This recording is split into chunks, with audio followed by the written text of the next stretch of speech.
My friends, the thrifting gods have been very kind to me, and I've been saving up my haul for, well, several months, and I have so many things to show you. It's show and tell time. I have fabric, haberdashery, sewing books, my gosh, so many sewing books, vintage trims, lace, jewelry, fringing, there's so many. So let's do the show and the tell.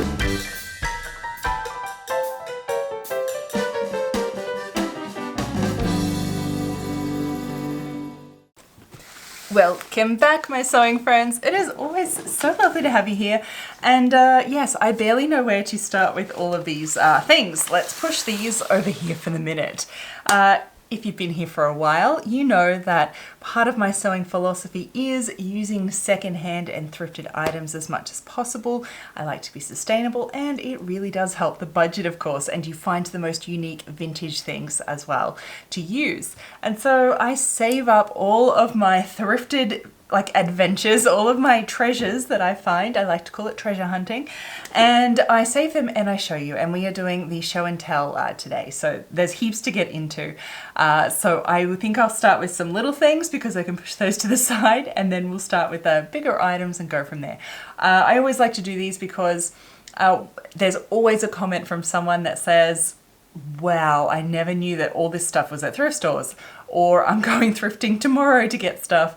And it always inspires at least someone to look at secondhand sewing supplies and go for it. So that's why I like to make these videos. And let's be honest, the show and tell is always the most fun part of going thrifting anyway. I would like to see yours too. Okay, anyway, let's get in. What have I found? So many things. Okay, one of the first things I found, well, actually I've just grouped it into like fabrics, haberdashery, books, etc. So not per store. I found a bunch of different trims here. So many different things for the collection. I have velvet trims, some grosgrain ribbons. These are very interesting pipings here. So there's a green and a black. They're very pliable, so they bend quite well, which is really nice. There's always, I managed to always find some vintage rickrack, this teeny tiny one. More velvet trim. Look at this maroon with this little, gorgeous. This lace, only one lace this time, which is unusual for me, I know, to have only one. This lovely, lovely little black lace. Beautiful addition to my collection. And I managed to find these unique leather buttons. So they're all made of leather and super, super unique. Even the backs are leather. So these are going for some special project in the future. I also managed to find a bunch of metal zips, some of them still in their packets and others that have been unpicked and taken out of dresses. But these are always good to have because you never know what length, what color that you need. If you go looking for one, you'll never find one at the time you need it. So these are always welcome in my stash. I've got all of these for literally like 50 cents, $1 each. These are, you can get some great bargains on these types of things, and fantastic to have in your stash to sew with. Ooh, little things that even I've got on, some new earrings. Yes. These are huge. I found a bunch of bangles that was like special for a few dollars each. I'm very much into the metal look of late, so hence why I'm stacking up on these. And of course just some red ones because, you know, just completes the outfit. Unfortunately, I can't wear these together. Usually I stack them all and we'll have like all of this on one arm, but as you can imagine what that sounds like on camera, not any good. So just one single bracelet is all I can film with, but usually I'll have a stack. Found another piece of jewelry, this necklace, which is to die for. It is amazing. It's completely beaded in this like, you know, what would you, even Egyptian-like black and gold, and just dangles beautifully. It is quite remarkable. I've also found a bunch of other clip-on earring sets. I always find these for about $2 each. It's just wonderful. A little fun fact though, I actually have 7 ear piercings in my ears, except I only wear clip-ons now. I know, strange, right? One more for the haberdashery, and that is a year-old tape measure with the ones that I like. It's got centimeters and inches, and it starts from 1 on either end, though I will have to actually measure it to make sure it is correctly measuring the right amounts because they stretch over time. Fun tip for you. I could not resist this vintage fringing, because who could resist it? I mean, really. So what I'll probably do with this is not for a garment, but probably a lampshade. I am absolutely in love with all those Victorian type Edwardian style lampshades with the fringing. Remember my auntie used to have one in her house when I was young, and I always just wanted to go up and I just wanted to like touch the fringing, but I was never allowed to. So disappointed. So, you know, I just make my own now. I have a few already, but this one, I think that's what that will get used for. Okay, moving right along, I found a bunch of great colored bed sheets for toiles and samples alike. Some blue, some green, some plain color, and this blue stripe. They're all 100% cotton. This one might get turned into something wearable, but you know, I always stack up on these for samples for toiles, like vintage sewing school lessons. I always need bunches of different fabrics, and I always like to use recycled secondhand fabric where possible. So that's what all of these are for. And I recommend that you do the same. These are fantastic for toiles. I've talked about that before in many other videos. Let's keep moving on to a few pieces of garments and some fabric. So I found this light black top here, just like a button up. It's a super light fabric, almost sheer and see-through, with this light little check. I think I would actually refashion this into something else. But I just adore the really light cotton fabric, and I can really see this coming into something else for me. I also just found this one, this kind of like peasant top, just beautiful. It's like navy and blue and all my colors, and it just is going to be lovely for when it finally gets a little bit cooler and I can wear proper sleeves again. This one was great. So it's a rayon, just embroidered in my colors, perfect. And some fabric. Now I am such a fan of those like 70s knit tops that are in these like see-through type lace looking fabrics, and I found this one, and well, I had to get it. So as my color scheme, it's probably a synthetic fiber, but I mean, I just couldn't resist. If I ever wanted one in my stash, now's the only time to get it. So I will give this a wash and see how it goes and see what project it might turn into one day. I just love this little, like, all these little holes in it. So good for summer, nice and cool, right? So that was a lucky find. Some more fabric I found. Well, this is a fantastic fabric, but no, this is not my color because I do not do brown. This is probably, I'm actually unsure if this is a linen silk. I have to burn test this one to find out, I think, but it is really, really lovely suiting fabric. And well, my lucky partner is going to probably get this one made up into something. This is definitely more his colors than mine. I don't do brown, but a super lucky find. Something else for me is all of this. There is like, I think they wrote 6 or 8 meters here of this Georgette. I think it is a rayon. It's hard to tell. I actually think it is vintage. So it's a little bit different than what you know, you get from the shops right now. And so they always feel a little bit different. I'm pretty sure it's a rayon. I'll do a wash. I'll just get it wet and I'll know for sure whether it's polyester or rayon. So I love the color. Whether I use it for nice blouses or dresses or anything like that, or if it is a polyester, and I think it's okay though. But either way, I'll either use it for garments, or if I'm unhappy with if it gets too much static or something like that, if it is polyester, I'll use it for toiles. For all those really soft drapey fabrics, I'll use this for a toile because this cost a few dollars and was an amazing find for either one of those purposes. I think you're going to love this. All right, yes, I bought some 80s kids curtains. Basically, that's what I think these are. So, well, they're definitely curtains. I love this print. These are 100% cotton, so I wouldn't even be interested in them if they weren't. It feels like 50s cotton to me. It's gorgeous. The colors, the print is slightly 80s print, but I think it's like an 80s, 70s or 80s does 30s print, so I'm really actually quite like it. It's in my color scheme. There's 2 of them. what I'm thinking, you tell me what you think. I'm thinking a skirt, but I'm actually wondering if I use this pleat, the top pleat section, as the waistband and kind of like pleat it in and make it actually the waistband as it is. I don't know, what do you think? Rather than make a separate one. If you're all for the curtain skirt, let me know in the comments below. If I get enough requests, maybe I'll make it possible. It would make a good YouTube video, I think. But either way, this will be turned into a skirt, and I think it will look really kind of 1950s or 30s, depending on what style of skirt I choose. So these were like $3 each. So much fabric in here. So don't discount the curtain section next time that you're at the thrift store. The next two things I want to show you are actually not things I've thrifted. These were gifted to me, but they're secondhand and they're vintage and beautiful, and I know you'll appreciate them too. So these ones are from Marianne. She contacted me to send them to me, so thank you very much. These are Vogue pattern books from the 1940s and 50s. So yes, they are as amazing as they sound. They are the pattern books for like what you would look at to then go and find your patterns for us. This one's been well loved.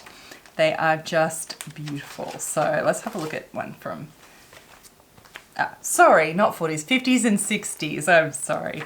The advertising, the selection of styles that you can choose from pattern books here. You've got, look at these. Aren't these gorgeous? Look at these styles. These are just incredible and lovely, and I so adore having these in my collection. So thank you very much, Marianne, for gifting these to me. I very much appreciate it.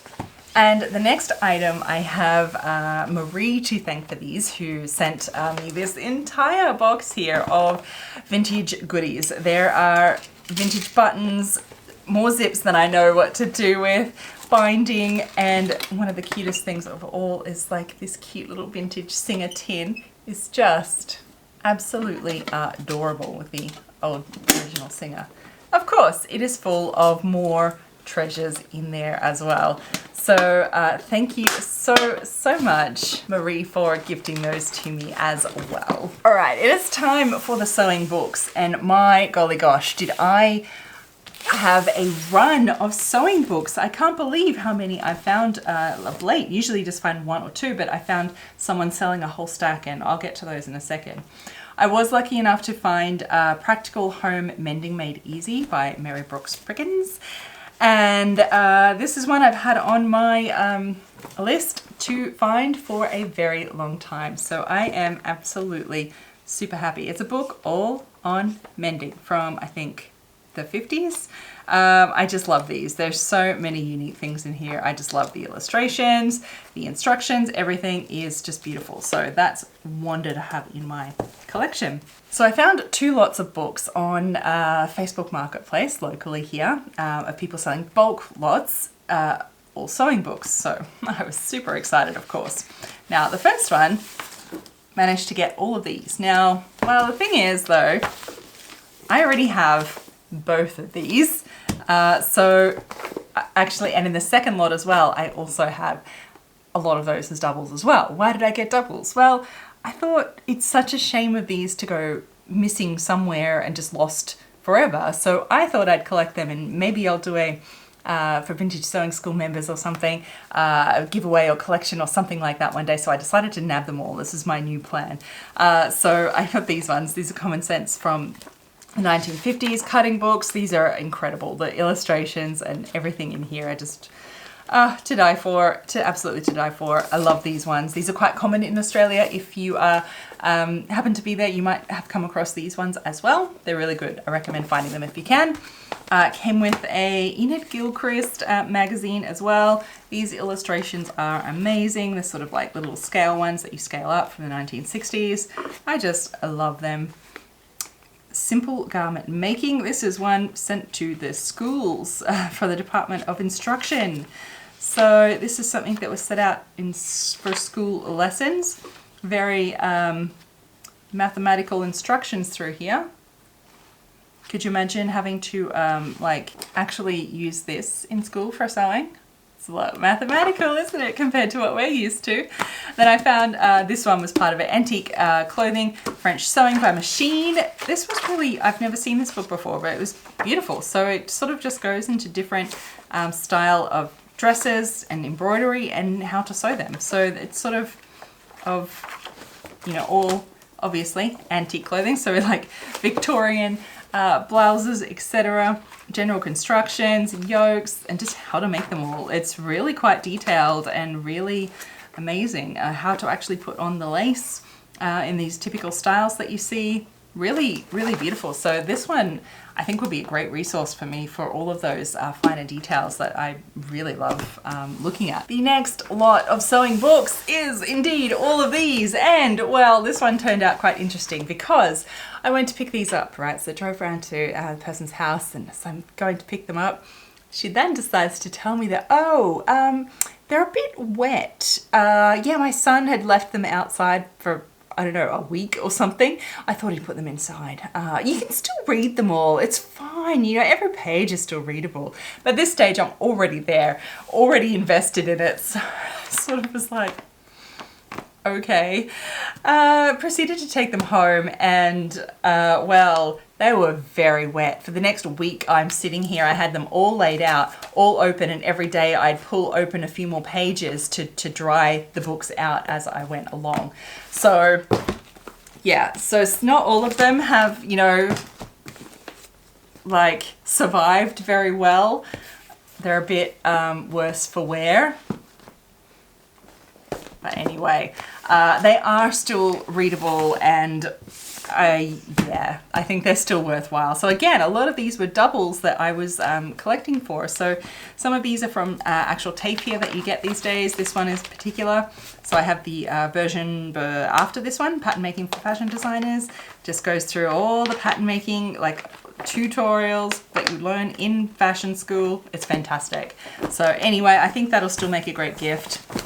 These two here are also doubles that I have, and these are from the TAFE as well. That I didn't get these fancy things when I went, but now you do. These got terribly wet. They're still readable and all the information is there, but they are pretty badly, unfortunately. So anyway, pattern alterations and figure analysis. These are amazing books. Textbooks from schools, fantastic.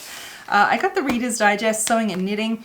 This isn't as good as obviously the sewing one, but I like it for my collection so I can do some reviews and tell you whether it's worth getting. Fortunately, all the pages did get wet, but they are all still apart and I can still read it, although the actual book is a bit worse for wear. Real Fit, Real People. I have actually been looking at this one for a while. Fortunately, it's now very damaged and doesn't sit nice in my cupboard anymore. But it just goes through all the different, you know, fitting instructions for different fitting issues that you might have and different ways to adjust the patterns. I always like seeing how different people like do these types of things differently. Because there's never any one way to do anything, as you know, in sewing. And then a couple more here. Simplicities, Simply Sewing, just a real general sewing book. I haven't looked through it yet, but it does look pretty good. And a couple of, well, children's books. We've got children's grading and a metric pattern cutting. I don't do children's wear, but I figured these are probably still great books to have. They look good information inside, so I think I'll keep these. There were a couple of others as well that are just not for me, and I'm going to redonate those ones back because, well, they're just not for me. But despite the wet books, everything that I got is like super useful for my collection. I'm really, really excited. As you know, I like to usually just sew from my stash, so that's how I operate. And getting thrifted and secondhand items usually involves when you find those items, you need to get them for that cheap price when you find them secondhand, because if you go searching for them at the time, you'll never find that secondhand. So that's how I operate my sewing from, and that is where all of these are going into my stash. So I hope you enjoy. I would love to know, what would you not have left behind either? What was your favorite find of mine? I always love to hear it in the comments down below, and I hope it inspires you to look for other great secondhand sewing supplies that you might be able to find as well for your own sewing stash. Until next time, my sewing friends, happy sewing. Bye.